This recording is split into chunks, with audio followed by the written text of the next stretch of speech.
Xin chào mọi người đến với kênh Anh Minh Review.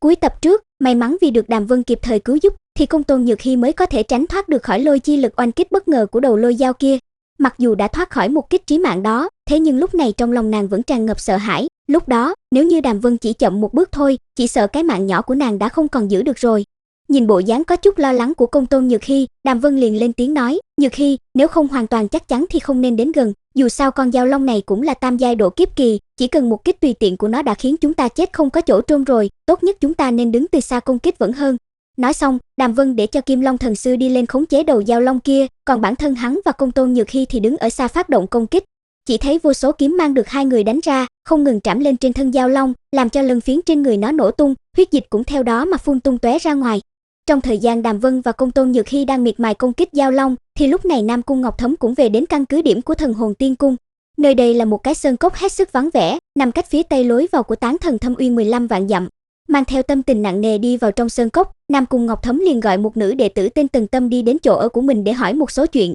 Bước chân vào trong động phủ của bản thân, nàng liền quay người lại lên tiếng hỏi, Tần Tâm, lúc trước 4 thuật thi đấu ngươi cũng tham gia, hiện tại ngươi đem những chuyện sau khi ta hôn mê chi tiết nói lại cho ta nghe. Tần Tâm nghe vậy thì liền cung kính nói ra, mà theo như lời nàng kể lại, thì khi Nam Cung Ngọc Thấm hôn mê thoi thóp, đã được cung chủ dẫn về Thần Hồn Tiên Cung để trị thương. Thế nhưng vừa nói đến đây, thì nàng đã nghe thấy thanh âm tràn đầy tức giận của Nam Cung Ngọc Thấm vang lên quát lớn, Tần Tâm, ta muốn ngươi nói ra sự thật, nếu ngươi không nói thì ra ngoài đi, ta tìm người khác vào hỏi, đến lúc đó, để ta biết ngươi nói dối, thì tự gánh lấy hậu quả. Bị Nam Cung Ngọc Thấm đe dọa như thế, làm Tần Tâm có chút sợ hãi, thanh âm run rẩy nói, thánh nữ, ta không phải cố ý lừa ngài, mà đây là mệnh lệnh của cung chủ, không cho phép đệ tử tham gia 4 thuật thi đấu nói ra chuyện này. Nam Cung Ngọc Thấm nghe vậy thì hơi nhăn mày lại, nàng không hiểu tại sao sư phụ lại làm như thế. Không nghĩ ra được lý do, nàng liền quay sang Tần Tâm nhẹ giọng nói, ngươi nói đầu đuôi sự việc cho ta nghe, ta sẽ không đem chuyện này nói cho bất cứ ai. Nghe được lời đảm bảo này của thánh nữ, Tần Tâm mới yên tâm nói ra, hồi tưởng lại chuyện xảy ra trong 4 thuật thi đấu ngày đó, nàng bắt đầu kể, tại thời điểm thánh nữ bị trọng thương hấp hối sắp chết,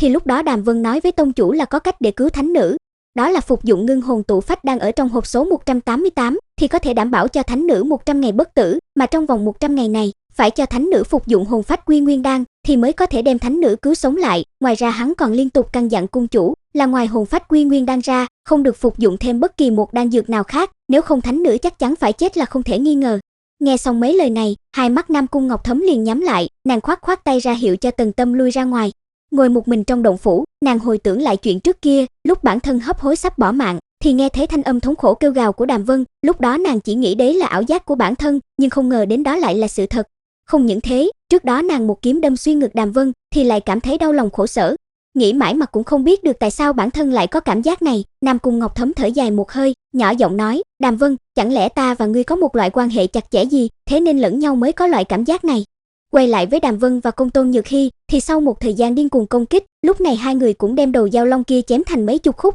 sau đó thì liền đem nội đan của nó thu lại. Tranh thủ nghỉ ngơi lấy sức trong chốc lát, hai người lập tức trở về để hội họp với đám người Đan Mạch ngay. Dưới tốc độ phi hành kinh người của Kim Long thần sư, thì rất nhanh hai người đã về đến căn cứ của Đan Các trong biển Tùng Lâm. Nhìn thấy Đàm Vân và Nhược Hy trở về, Chung Ngô Thi Giao, Mục Mộng Nghệ và Tiết Tử Yên liền chạy ra ngay, khi biết hai người không có thương thế gì thì ba người mới yên tâm thở phào một hơi. Lúc này, như nhớ tới điều gì, Thi Giao liền lên tiếng hỏi Nhược Hy, xem ả tiện nhân Nam Cung Ngọc Thấm kia đã chết hay chưa. Vì được Đàm Vân dặn dò từ trước, nên Nhược Hy cũng không đem mọi chuyện nói ra, nàng chỉ nói, khi bản thân bị Phong Lôi Dao Long truy sát, thì Nam Cung Ngọc Thấm liền bỏ trốn luôn, cũng không có đuổi theo nữa.